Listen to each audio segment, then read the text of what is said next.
day, and welcome to Chatting with the Lightkeeper. I'm Edward, and I hope everyone is having a fantastic summer. Or if you're in the Southern Hemisphere, I hope you're having an amazing winter. And if you are in the Southern Hemisphere and you happen to be a skier, drop me a note. I would love to hear about what skiing is like south of the equator. And the other day, somewhere here in my neck of the woods, there are sometimes those pop up thunderstorms which pop up and go through really quickly. However, this one that came through really quickly knocked the power out. And so rather than sit in the dark or try and find a flashlight to read, I was bored, opened up the phone, started down a rabbit hole of looking at DS from a person who is brand new and doing what most people do now. Hey Google, or hey Siri, or hey Alexa, tell me about. And in this case, I started down that rabbit hole like I was brand spanking new to the lifestyle. And I went to this site and that site and over here, over there, and I kept coming across 20 of the same questions, kind of over and over, that everybody who was newer seemed to be asking. And so I thought, what a fabulous idea for a podcast. Let's take a look at these 20 questions, and we can play the game of 20 questions and answer them here. So that is what we are going to do today. Actually, it's going to be 21 because the most asked question in the whole of the lifestyle is, how do I meet a partner? If you break that down specifically, it's dominant, mostly dominant gentlemen, have the gentleman sausage going on, and they are looking to meet their submissives. And since these gents who are asking this question are the heterosexual variety, they are looking for submissives of the female variety. That's the number one question from the number one sexual orientation in the lifestyle that ask it. So if you are listening and that is your question, how do I find a submissive for my gentleman's sausage? Um, I'm going to advise you to scroll back through some few episodes. It's still in season 2 of the podcast. It's episode 7, and it's called The Most Asked Question in DS.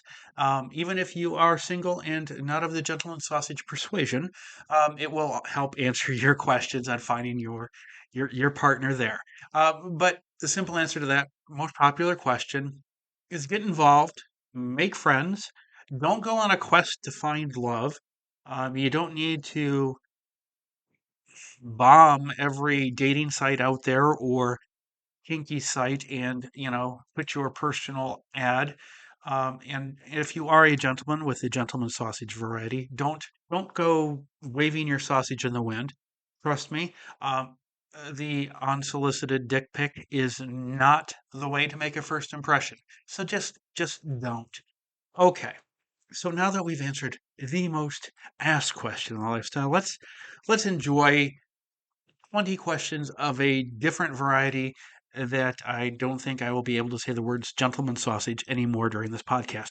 So in that regards, I guess you are very, very lucky.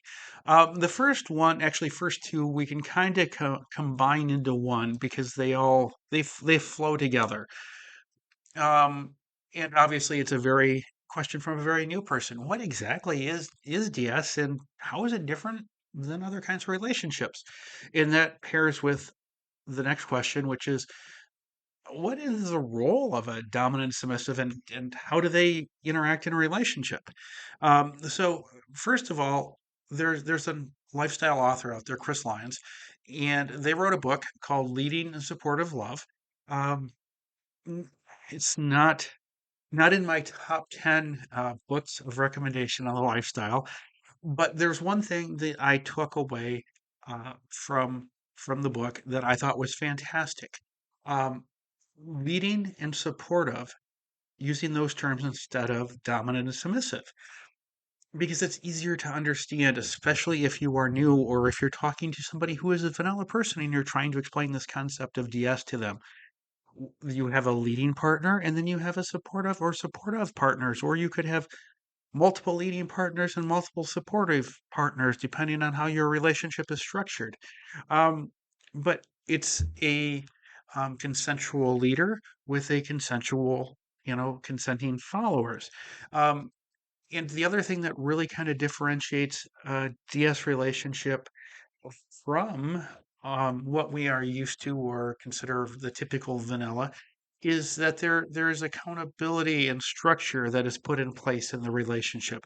In that accountability and structure, because it's consensually done and it's done through the work of everyone involved in the lifestyle to create or in that relationship to create that structure, the structure actually can help a submissive feel free, take away worries, concerns, just allow them to excel in life rather than have to feel pressure to make certain decisions. Certain decisions are taken from them and are taken over consensually by the dominant. So that's the big difference between DS and vanilla relationships. And outside of that, you still have all the regular vanilla aspects of a relationship. You still want to spend time with your partner. You still do all the things partners do. You still have hobbies. There are still things you do together. It's everything that vanilla people do in a relationship, plus the added benefits of DS. Um, which leads us into a next question, which is very understandable. Is DS something that is inherently abusive? Um, the answer to that, of course, is no. But if you are new or you are a vanilla looking in, especially with the way the joyful media portrays the lifestyle, I mean, even 50 Shades of Grey or 50 Shades of Hay, if you're feeling a little saucy, the way it portrays the lifestyle, really, there isn't, like, consent is not part of it. It's just, I don't know, the whip cracks and people do what they're told. And that just isn't how it is. In the relation, you're in the lifestyle, consent, consent, consent. It's so important. Everything happens with consent. And not only that, it's informed consent, it's enthusiastic consent, it is specific consent. Yes, you can do this, but no, you can't do that. It is all revocable. Saying no, stop, safe word, safe gesture immediately revokes consent and everything comes to a screeching halt. In a way, I look at it, and there are people who disagree, which is fabulous. But when it comes to a lifestyle partnership, it's the submissive that is actually the one wearing the pants, if you will. The submissive has all the power in the relationship. And I apologize because the wearing the pants reference is kind of a sexist reference, but it came out, so it is what it is. Somebody can flog me later. But the submissive has all the power in the relationship because they, at any point and at any time and for any reason, that's what they want. They can say two little letters and boom, with the word no, it all stops. So in my world, the submissive is the almighty and powerful one in a lifestyle partnership. So now we have three questions that kind of all morph together. And so we'll ask the three questions and then we'll kind of chat about them as one entity. Um, so the question is, how do I determine if a DS relationship is right for me and my partner? The next question that parallels that is, how do I approach my partner about exploring DS dynamics, especially if they're unfamiliar or maybe they're hesitant about it? And then finally, the third and the partner connection question is, how do I navigate the transition from a traditional vanilla relationship into a DS one with my current partner? Um, so all of those, first of all, the first question, how do I determine if a DS relationship is right for me and my partner? Well, that one's a bit tricky because you can't decide, even if you are the dominant one, you're not the one that can decide for your partner if DS is right for them. You can decide if DS is right for you, but you can't make your partner kinky. You just can't. They either will be or they won't be. They'll either be receptive or they won't be. As for how to approach your partner about it, you do it, you know, sanely. You have a conversation. Perhaps watch a movie like 50 Shades of Grey, or go old school and throw in a copy of The Secretary in a VHS machine if you have one of those. Bonus points if you have it on beta. Or if you even have a working Betamax player. Or even if you know what a Betamax player is, maybe on Laserdisc. That's really getting old school. Anyway, maybe watch a movie on DS together and ask them what they think. Um, and start the conversation that way, or share a article from the internet on DS, and perhaps something where it talks about how DS can impact positively a relationship. So you want to start having a soft conversation. You don't want to come out being demanding and saying you will do, and this is where we are going to go. They have to choose it for themselves. You can't choose it for them. And you have to communicate with them, and you have to educate yourself, and try to make the education and the exploring of this, try to make it a we project rather than a you project. Do it together. Um, that really helps with the buy-in, and perhaps generates some excitement. And if, there's the old saying, sex sells. And like one of the fun things about the lifestyle is the kind of kinky sex. So maybe start with a little kinky sex too. I mean, that kind of sweetens the deal. Um, while I have been, involved in lifestyle for a long time, I think a partner who came to me with a kinktastic idea would, or a kinktastic fantasy to try and bring to life would perhaps spur my interest. But that's me. I don't know what works for you, but just remember it has to be a together project, and you have to educate and explore and communicate. So now we're going to get back to that phobia that's out there in the vanilla world about abuse, consent, and all of that jazz. Um, and this one is a little simpler, I think, but it's what does consent mean within DS, and how do you obtain it and maintain it? Um, so this is where French fries come in. If you are in a non-American English speaking area, you don't have fries. You have, is it chips? Yes, chips. I do believe it is. And no, I don't mean Ponch and John on their motorcycles patrolling the highways in California, but you have your chips. So for this example, if you could Americanize yourself for a minute and exchange your chips for fries, the same thing. We're just going to call them fries, because it's the easiest way to understand consent, and really across the board, but it fits so well with the S, is fries. It's freely given. It's reversible or revocable, whichever word you want to put in there. Anyone at any time can say no, say their safe word, use a safe gesture, and bring it all to a halt, whatever it is. It's informed, meaning the people involved understand what's going on. They've educated themselves. Um, they understand if there's a risk, they understand what the risk is, and they are all informed, making informed choices, and they're enthusiastic.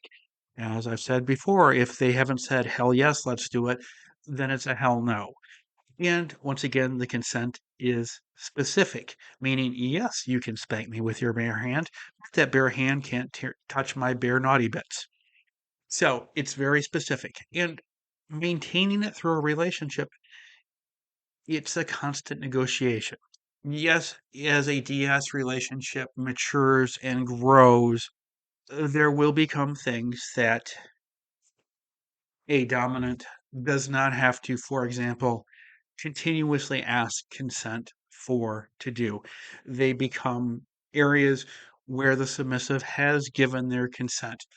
And since the consent has been given with fries, if, for example, that consent is to spank whenever it's obviously an appropriate venue to spank the submissive, the dominant say can, but let's say the spanking, for whatever reason, at that moment, the submissive is not in a place where spanking, they would want to be spanked. Maybe they have to run to the restroom. They can just simply say, wait a minute. stop, or they're safe word, run to the restroom, and then life can return to normal. But it's constantly negotiated, constantly renegotiated. There's constant communication about how you doing, even if it's not every day. Every so often, there's a communication about how are things going, what are you liking, what are you not liking, can we add this, can we take away that. All of that is always happening in a DS relationship. And as always, consent can be revoked for whatever reason at any point in time.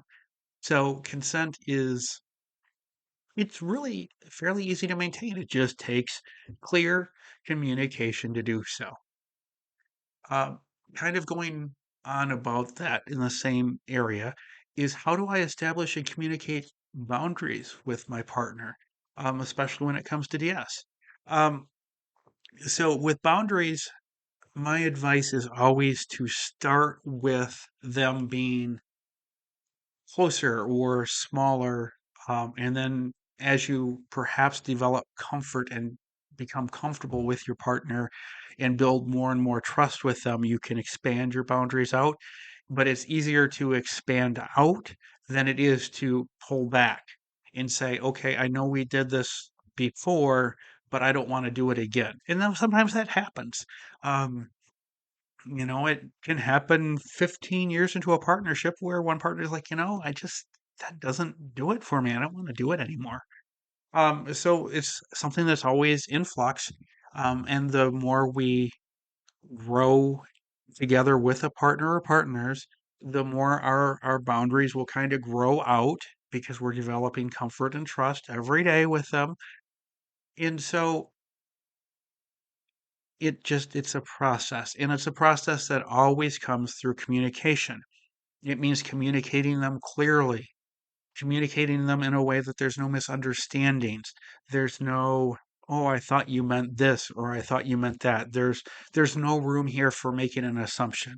So when you're having those communication about boundaries, it's important if you don't completely understand things or if there's a chance you could be assuming, you need to ask to clarify. So boundary discussions need to happen and they need to happen in ways that are always respectful to your partner about them and always listen and always try to speak as clearly as you can and be open to having them ask you questions and definitely be open to asking them questions. Now, the next one is which is it's understandable from somebody who's new, but what are some of the common activities or practices in a DS relationship? Kind of what would I be getting into and how can I explore them, safely and responsibly? So let's kind of run through the the things that happen in a lot of DS relationships. And now this doesn't mean they have to happen in yours. Everyone is different. Every relationship is different. But these are some of the more common things that happen. And of course, there is probably number one is the power exchange, which is where the dominant and submissive consensually agree that a dominant is going to have kind of control or authority over certain negotiated and consented to things in their life. The dominant is not going to thump their chest like they are some sort of superhuman and run the submissive's world completely unless the submissive and the dominant both consensually agree that that's what they want in the relationship. But those are very rare, even though online it may not seem like it. The reality is they are very, very rare. Most power exchanges are very well negotiated and within a certain, I guess we could say within a certain box. These categories are put in the box so the dominant, can carry that box around and if it's in that box, the dominant can boss it around. But if it's outside of that box, it's the dominant has to stay hands off. They are just a regular relationship partner, free to stick their 2 cents in. You know, that's just how people are. I'm the same way. I have no problem sticking my 2 cents out there. Heck, you listen to this podcast, I don't have a problem sticking my 2 cents in. But in a relationship, there's that power exchange, which is consensual and happens within a negotiated consensual area. Another thing that is very common are protocols and rituals. And these are certain rules or behaviors that a dominant wants in a relationship and the submissive willingly consents to. It can be something as simple as deciding on the honorific the dominant is going to go by. Perhaps it's daddy, or it's sir, or maybe it's master, or even sometimes first names. Just the way a first name can be said can be just as powerful, if not more powerful than, sir or daddy. So there are things like that. Of course, there is the fun and games of play, all that kinky goodness, whether it's, a little bondage or a little impact play or a little sensory play with maybe blindfolds and ice and hot wax, whatever it is, there's the kinktastic yumminess. That's the icing on the cake for some people, and for other people, that's their goal. That's why they're involved in the lifestyles, because they're here for the yum, and that's fabulous. And kind of also under that, we just kind of talked about the play, but there's the bondage, there's the impact, there's the sensation play. There's also something that, if you're newer, might sound scary. Remember, you don't have to engage in something anything you don't want to, but you will come across people who enjoy humiliation and degradation. It's their jam. It's one of those. There's a saying in kink: "Don't yuck on my yum," and so it's might sound yuck if you are new, but for somebody else, it's yum. So remember, you don't have to do something that's yucky, but respect that that's a yum for others. Then there is service. There are a lot of, especially submissives who enjoy acts of service. These often are very domestic duties, what we might think of as a June Cleaver to her Ward Cleaver, to use the old Leave It to Beaver um, TV episodes, but it's where one partner, for example, would do the laundry, take care of the house. Um, and the other partner might be the person that takes care of mowing the yard, planting the flowers, and working the garden. Um, it's oftentimes still kind of sexist, if you will. But for in a relationship between consenting adults, if that's what works for them, once again, don't yuck on the yum.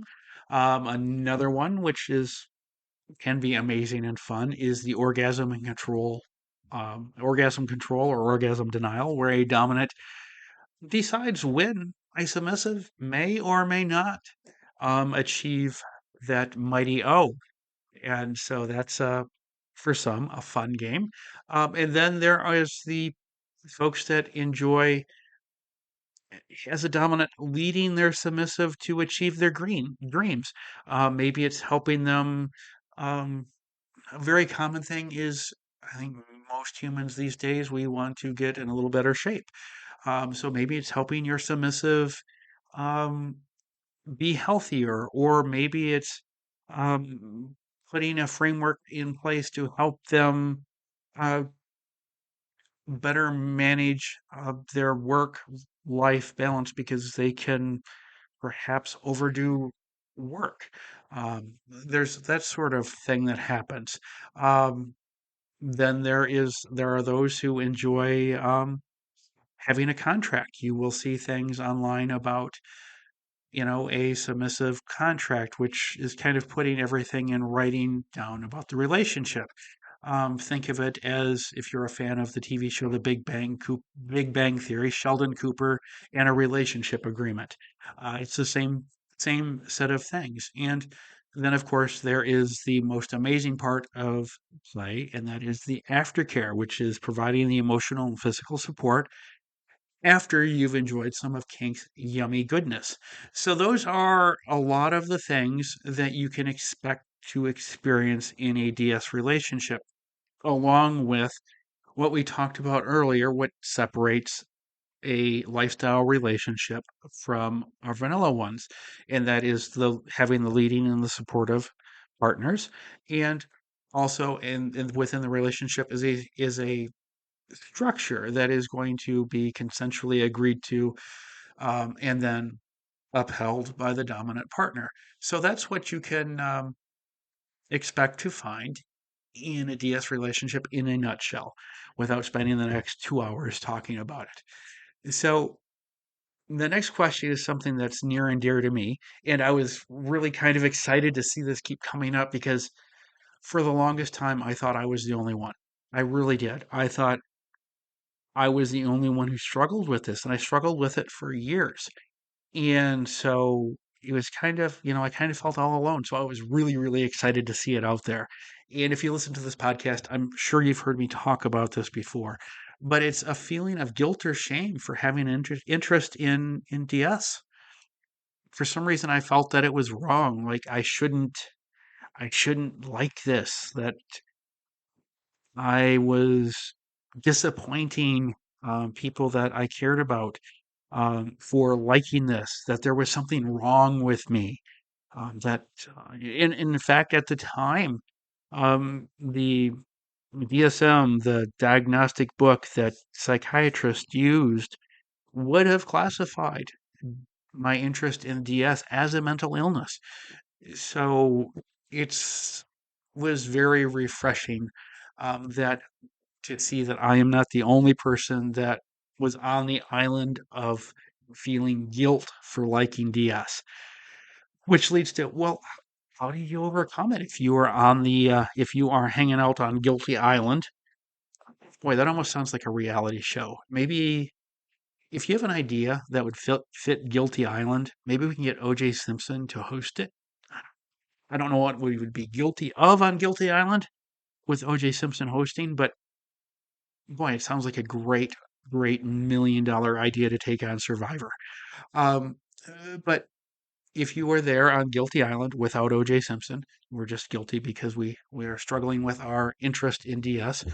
The first thing is to educate yourself, to learn more about DS. And the more we learn about DS, we're going to learn more about ourselves. And that voyage of self discovery is going to be very key in getting our butts safely off Guilt Island. It's also important to recognize that it's like having our sexuality and sexual desires and all of that stuff that's tied up in our sexuality. It's normal. Okay, it's normal. And we can talk about it. It doesn't have to be whispered. It doesn't have to be kept in a closet under the dirty clothes. We can we can be open and honest and discuss, all of our stuff that's about our sexuality. Um, and when we do feel our shame or our guilt, we can perhaps put on one of those cones that they put on a dog when they perhaps have had surgery and don't want them to lick the incision, the cone of shame. When we're in our human adult cone of shame, take some time and talk about how we're feeling with a friend, or even just engage in some self-reflection then to try and figure out what is causing our feeling like we're wearing that cone of shame. Um, and then we also have to challenge the belief system that is kind of stigmatizing us for liking this. We have to be willing to challenge that and say, that's just it's not those beliefs don't fit me. And if you can, seek out support. The lifestyle community is incredibly supportive, but it takes you to reach out and engage with it. If you are in a relationship, talk to your partner about where you're at and what you're feeling. Remember, relationships thrive with communication, even communication that's not easy. Practice self-care, be kind to yourself. We can easily get down on ourselves and put ourselves down and really practice a lot of negative thoughts. And so it's important that we practice good self-care. Um, and when we do start to explore the lifestyle, it's so important to go slow. Um, focusing on the consent side of it. That was one of the real struggles for me. Was how can I like, for example, how can I like to spank somebody when I've been taught all my life that is inappropriate for a man to strike a woman? even if it is on their bottom with my bare hand. Which now makes me think a clue. Is that like Colonel Mustard with the wrench in the library? Anyway, um, consent, understanding the process of consent for me was crucial in getting through it. Also, nowadays, because we're open and talk about our feelings, including things that don't fit, talk to, you know, talk to a provider about where you're at. You can find amazing providers that are kink friendly or that are in the lifestyle. A great resource is the National Coalition of Sexual Freedom. They have a whole list of lifestyle friendly providers. If you are in the United States or Canada, head over to their website, the National Coalition for Sexual Freedom, and you will find that they can connect you to providers that can help you work through it. And when you do work through it, and even as you're working through it, the journey is actually going to be empowering for you.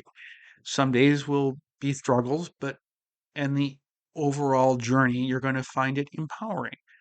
So that's the answer to that question. And once again, I was very happy to see that I was not on Guilty Island by myself. And thankfully, I was not there with OJ Simpson, even though the glove didn't fit. Um, so the next question that comes up often is, what resources are available to learn about the lifestyle? And wow, think about how awesome it is now. This dates me, and I apologize for dating myself. But when I first came to this, there wasn't the internet. I couldn't just, well, there kind of was, um, but it was in its infancy. So it was not the wealth of information that it is now. There weren't all sorts of blogs and websites where you could find information on anything. I mean, nowadays we can watch a YouTube video, we can hop on TikTok and have somebody chat about what's going on in their lives. We can head over to Discord and jump into a discussion group online about the lifestyle, or we can go over to FetLife and go through some of the groups there and have some discussions there. We can once again head on over to FetLife, find an in-person event near us, take a class, go to a weekend retreat on the lifestyle. Uh, we can head on over to Instagram and see some posts, Facebook, Twitter, or I'm sorry, X, and get more information. Information is everywhere. In fact, the hardest part, I believe, for a person who is newer to the lifestyle now is going to be finding out whether the information they're getting is good, valid information, or if it's from some crazy person who doesn't know what they're talking about because there's so much information out there. And so I think that's the bigger problem is understanding what's good information from what's bad information. Um, so looking for good and bad information, I want to point, if you are new, um, three books. They're all really easy. Dossie Easton, author, and Janet Hardy is the co-author. The New Topping book, the New Bottoming book. Top and bottom, you can think of those as dominant and submissive. And even if you're submissive, read the topping book. And even if you're dominant, read the bottoming book. And then finally, they also have a book called The Ethical Slut, which is about being poly.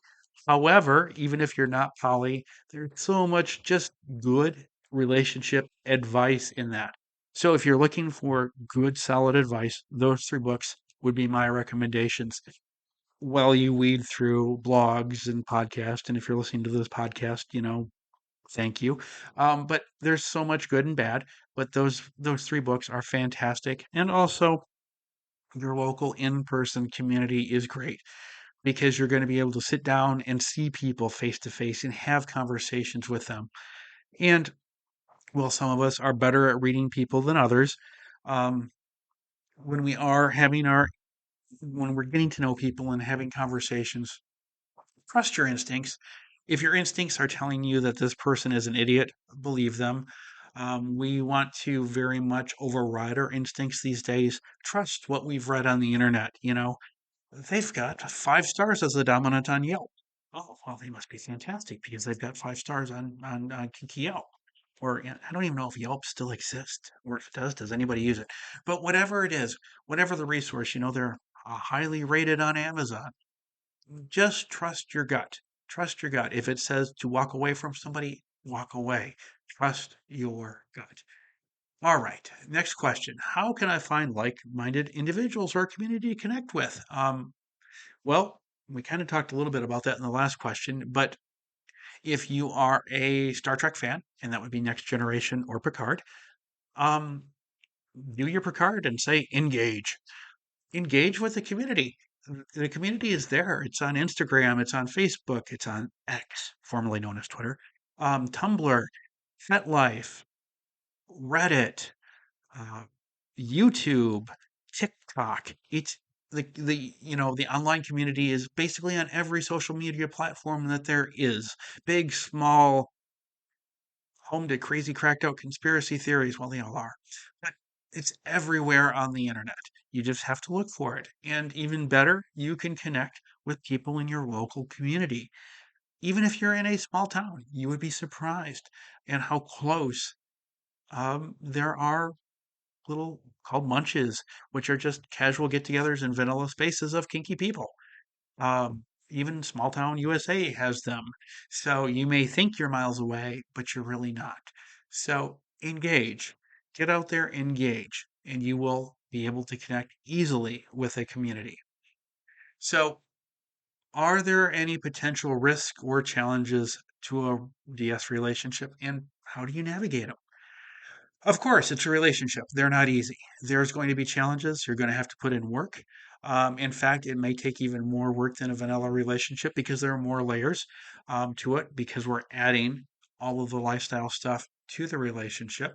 5 quick things that I believe will help you meet and beat those challenges. Communication, communication, communicate. You hear me talk about communication all the time because it is so important. You have to be able to have honest and clear communication with your partners in a relationship, especially with DS. And then you have to educate yourself. You have to be able to understand the lifestyle. You have to be able to understand how this is going to work or how that works or what that means.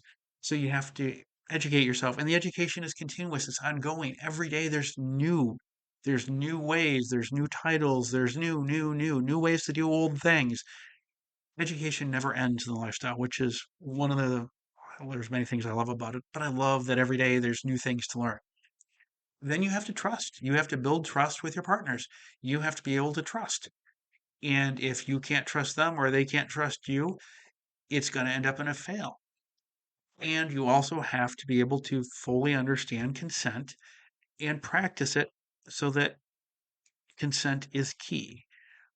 And then finally, if you're built the relationship, you've got the relationship, it's going great, and it's been going for years, you still have to put in the work. You still have to do the check ins. And every relationship is different. So there's no golden rule how often to do it.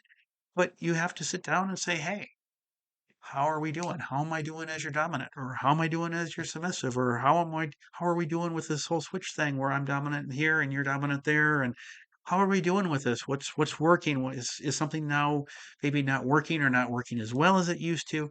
You have to do the constant check-ins and relationship tune-ups. So, yep. And just like any other relationship, there are risks. It may implode. And if you don't educate and trust your partner, you can end up in a risky, dangerous situation. So it's very important to do all of those things. So the next question is, how do I negotiate and discuss my desires or my limits with a partner in a way that's healthy and consensual? Um, I'm sure you are ready for the number one answer or the number one part of that communication. We've talked about it repeatedly. So it's communication. And then as you're having this discussion, make sure to define everyone's role and the expectations that you have for that role and the expectations they have for the role and their definition. So make sure you have defined roles and what's expected is defined. Make sure that everyone understands boundaries and limits. Um, it helps to set objectives. It helps to say that, here are the goals that we want in this relationship and make sure our goals are achievable. Um, make sure that everyone has safe words and signals and that everyone knows what they are, knows how to use them, knows how to interpret them. Is this my safe gesture for we're getting close to me needing to stop this, or is this my stop now gesture or word? So make sure to have those. And of course, have discussions revolving around consent. Understand consent. Uh, discuss aftercare. Negotiate it. Negotiation when it comes to aftercare. Don't just assume your partner knows exactly what you're going to need after a scene, or if those needs change, make sure you communicate that. Also, be patient. Uh, it's not easy. And also be understanding because your partner may not understand something you say, or don't get upset because they see something differently. Um, be patient, go slow, and be understanding. Make sure to take the time to kind of revisit and reassess, go back over things afterwards. How did it go? What can we do better? How can we make this stronger, better? If needed, you know, read a book together, go to a workshop, or attend an online seminar together. Keep learning together. Um, and always prioritize consent over assumptions because remember, assumptions make asses out of you and me, and we don't want to have that happen in our relationship. And through it all, be respectful of your partner. Even if they've pissed you off, take a minute, swallow your pride rather than call them whatever profanities are going through your mind, disconnect the that from what is going to come out of your mouth or your fingers, depending on how you're communicating with them, and make sure that your communication is calm and respectful. All right. So, how can a DS relationship be compatible with other parts of someone's life, like career and family and the existing social circle? And the answer to that is absolutely. This is why it's very important to have boundaries, where we talked about that consent, the box where the dominant has within that box what is consented to, and what everything outside of that is a no go for the lifestyle. Your DS component of your relationship um, fits nicely in the area where you've consented to it. So it doesn't have to ever come in contact with your career, uh, your family, your friends. It can be something that can be very private between you and your partner. It does not have to have places in other aspects. And so it's important to have good boundaries. And one thing you will discover as your relationship goes on is the vanilla world will want to intrude and put pressure on it and try to shrink the size of your DS component. So, as your relationship grows and matures, it'll be very important to actually make time and perhaps even schedule time for DS date night. So yes, it absolutely can fit with everything else that you have in your life. Even if you already have a full and busy life, it will integrate right into it. It'll just take communication and boundaries. Next question are what are some misconceptions about and stereotypes about DS relationships? And how what happens if somebody either I disclose my lifestyle or somebody else finds out about it? Boy, misconceptions about DS. I know I talked about those in a podcast a little while ago. So there are all sorts of misconceptions and stereotypes out there. Primarily, what you're going to see is the submissives are seen as weak um, and spineless individuals, when dominants are seen as abusive asshats.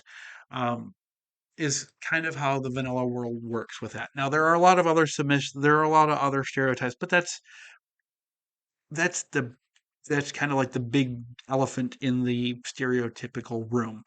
Um, so what happens if you run into somebody and you need to or they understand that you're in this relationship and they have this horrible stereotype. Um, First of all, talk with them um, about it. Don't talk at them about it, but talk with them. Um, Prioritize consent. Consider using, rather than using dom and sub when you talk to them, consider going back to Chris Lyons' leading and supportive. You have a leading and supportive love relationship, or our relationship is a loving, leading, and supportive one. Uh, that kind of diffuses things because you're saying loving relationship, leading, and supportive. It really is something to consider doing. Um, so talk about it in terms of consent, love, and all the benefits, how, this works for you. You're not trying to convert them. You are not one of those people that knocks on your door at Saturday morning at 9 in the morning to try and get you to go um, to church with them. You're not trying to, convert them like that, but you're just explaining with kindness what is going on in your relationship. And you may not choose to have that conversation with certain people, and that's absolutely fine. You don't have to be out, if you will. You can pick and choose who knows about your lifestyle. And just remember, submissive definitely does not mean weak. My definition of a submissive is a strong, capable person who either has or may want, they don't have to have, a partner that is equally as strong. Submissives are very, very strong people. And as I said before in this episode, they're the ones in control of the relationship because they can say no. So, submissive definitely doesn't mean weak. And the only time you will encounter misconceptions and stereotypes about the lifestyle, yes, you will encounter them randomly in random places, in random conversations that'll come up. But if you keep your lifestyle choices to yourself and share it with people that you trust, um, you will odds on not have to have an uncomfortable conversation about your DS relationship. Next question is power dynamics in a relationship in DS. Um, how does that impact the emotional connection and intimacy between the partners? And my response is if it's done right and if it's done in a healthy way, it will create a deeper connection and a stronger, intimate bond than anyone who has not had it happen to them. Um, it'll be stronger, deeper, intense, much more intense than anything a person has experienced in the vanilla world. It's why that first lifestyle breakup is horrible. It's hard, it's horrible, and it doesn't matter whether you are on the D side or the submissive side. It's hard, it's horrible, and it feels earth shattering because it's really the first time we have, in my opinion, the first time we have loved being authentic. So it hurts, and it hurts like a motherfucker. All right, I swore again. Keep the profanities going in these podcasts a little bit. But yeah, that's why you will see that happen, and that's why the first lifestyle breakup always always is so hard. Um, so there is that. Um, and then our final question is: what are some ways that people in DS relationships maintain clear communication and do their best to avoid misunderstandings? Since we've talked about communication so much, I guess it's fitting we end with a communication question. And first of all, start with establishing expectations. Uh, let your partner or partners know what you expect communication wise from them so that they can meet the expectations and you can understand theirs so you can meet them. It's important to be able to understand what is or is not expected of you, especially when it comes to communication. Always be an active listener. It's a skill. It's something that we can work on. We can get better at. It's not something where you are stuck being a bad listener. Work to improve your listening skills, even if you think or feel or know you are a good listener. Work to make them better. Always work to encourage openness with your partners. Make them feel safe. The safer your partner feels, the more the not the more the easier it is for them to open up. If they are in know that you have created a judgment-free zone for them, they will be much more likely to be able to express what they're feeling. And sometimes expressing feelings is hard. So having that safe, non-judgmental space really helps with that. When you're discussing rules, expectations, desires, fantasies, um, be as clear and specific as possible, because once again, assumptions make an ass out of you and me, and ambiguity in DS is not, it's not a fun place to sit there and wonder, especially if you are taking and bringing something to life like a fantasy and you're suddenly unsure, is this okay or not okay? So when that does happen, because it will, we're human, we don't communicate well, ask for clarification. Even if it's in the middle of playtime and you're not sure if this is or isn't okay, ask for clarification. Is it okay if I? It may not seem super sexy, but really it is to prioritize your partner enough that you want clarification, that is it okay if I, or I would like you to clarify. Um, Also, pay attention to nonverbals. Pay attention to what your partner is saying, but saying it not with their words. Learn nonverbal cues. Pay attention to your partner, be an active listener, and you will start to pick up and learn their nonverbal cues. Of course, this goes without saying, but it needs to be said. Always, always, always use safe words and safe gestures. Always know what your partners are, always know what yours are, and practice using them. So, safe words, safe words, safe words. And just like we talked about before, set aside time to have communication time. Set aside time to talk about how you're communicating. Have check ins. How are things going? What can we do better? What are you liking? What are you not liking? What are you thinking that you want to try next? Set aside time. And every relationship is unique, but find whatever works for you. But make sure to set aside time to chat about that. And as we said before, avoid assumptions. Another process to consider is journaling. I'm not saying that everybody has to be, you know, Jane Austen or Ernest Hemingway, but write. Maybe it's guided where everyone in a relationship, they write on the same topic and then share the answers. Or it's very individual where you just journal your thoughts for the day or the week or whatever it is. But journaling can be a great way to express things where you take the written word and put it out there, and it can, even whether you share it or not, it can be a fabulous way to better understand yourself. Of course, we need to be patient because sometimes our partner or partners will test that patience. And I can struggle with patience. I can imagine as a child, I was very impatient around the holidays for Christmas to get there.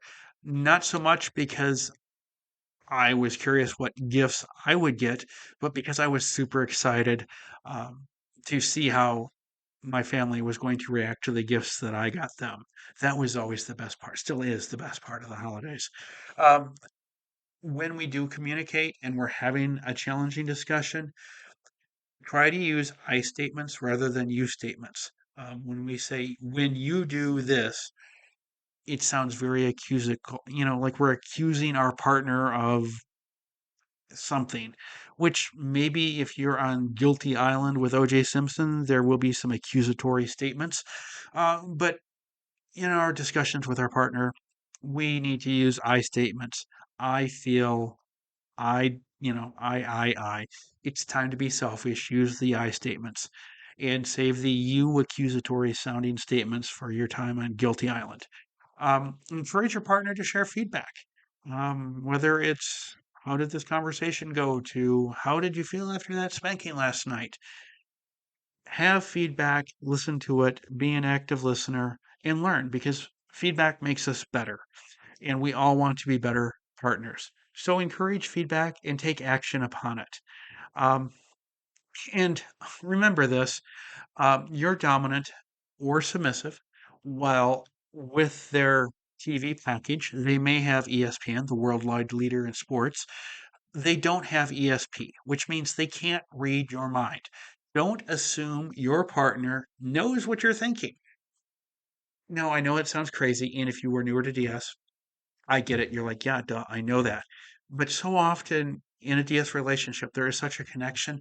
There will be times where you know exactly what your partner is thinking, or you know exactly what they're feeling.